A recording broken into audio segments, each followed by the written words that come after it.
Hi అండి, అందరికీ నమస్కారం అండి. ఫ్రెండ్స్, పెన్షనర్లకు సంబంధించిన మరొక ముఖ్యమైన అప్డేట్ అయితే రావడం జరిగిందండి. ముఖ్యంగా పెన్షనర్లకు లైఫ్ సర్టిఫికేట్లకు సంబంధించిన అప్డేట్ అయితే రావడం జరిగిందండి. అయితే ఇందుకు సంబంధించిన పూర్తి వివరాలు అయితే మన వీడియోలో తెలుసుకుందామండి. వీడియో మాత్రం పూర్తి వరకు చూడండి ఫ్రెండ్స్, అప్పుడే మనకి పూర్తి సమాచారం అయితే తెలుస్తుంది. క్లియర్ చేయకుండా టాపిక్లోకి వెళ్ళిపోదాము. ఇక గత 8-10 నెలల్లో దేశవ్యాప్తంగా కూడా 1 కోటి మందికి పైగా పెన్షనర్లు తమ జీవిత ధృవీకరణ పత్రాలను డిజిటల్గా సమర్పించాలని కేంద్ర మంత్రి జితేంద్ర సింగ్ సోమవారం అన్నారు.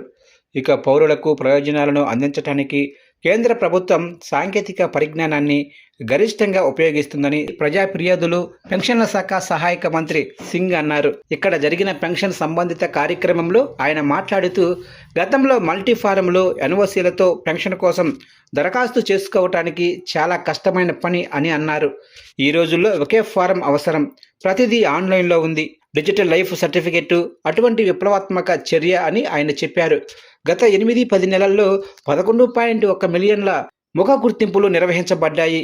ఇక మోదీ ప్రభుత్వం ఎటువంటి కొత్త పెన్షన్ నియమాలను ప్రవేశపెట్టలేదని, బదులుగా పాత వాడుకలో లేని వాటిని తొలగించిందని కేంద్ర మంత్రి పేర్కొన్నారు. ఇక 2014కి ముందు ఈశాన్య ప్రాంతాన్ని చూసిన వారు ఈ ప్రాంతంలోనే మార్పులను అర్థం చేసుకోగలరని ఆయన అన్నారు. ప్రజల మనస్తత్వం మారిపోయింది, యువకులు ఈ ప్రాంతం నుండి వలస వెళ్లటం ప్రారంభించారని ఆయన అన్నారు. ఇక పెన్షనర్ల సంక్షేమ శాఖ నిర్వహించిన 58వ ఫ్రీ రిటైర్మెంట్ కౌన్సిలింగ్ వర్క్షాపు, పెన్షనర్ల అవగాహన కార్యక్రమం, బ్యాంకర్ల అవగాహన కార్యక్రమంలో కేంద్ర మంత్రి ప్రసంగించారు. ఈ సందర్భంగా బీజేపీ లోక్సభ ఎంపీ దిలీప్ సైకియా మాట్లాడుతూ, పెన్షనర్లు సమాజంలో కీలక పాత్ర పోషిస్తున్నారని అన్నారు. సమాజానికి సుదీర్ఘ సేవ చేసిన తర్వాత వారు పదవీ విరమణ చేస్తారని ఆయన అన్నారు. చాలామంది పదవీ విరమణ చేస్తారు, కానీ వారు ఎప్పుడూ అలసిపోరు.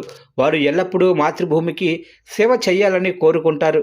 ముఖ్యంగా పెన్షనర్లు, వారి పెన్షనర్లకు సంబంధించిన విషయాలలో వ్యవస్థను మెరుగుపరుచుకోవటానికి గత 10 సంవత్సరాలలో చాలా పని జరిగిందని సైకియా పేర్కొన్నారు.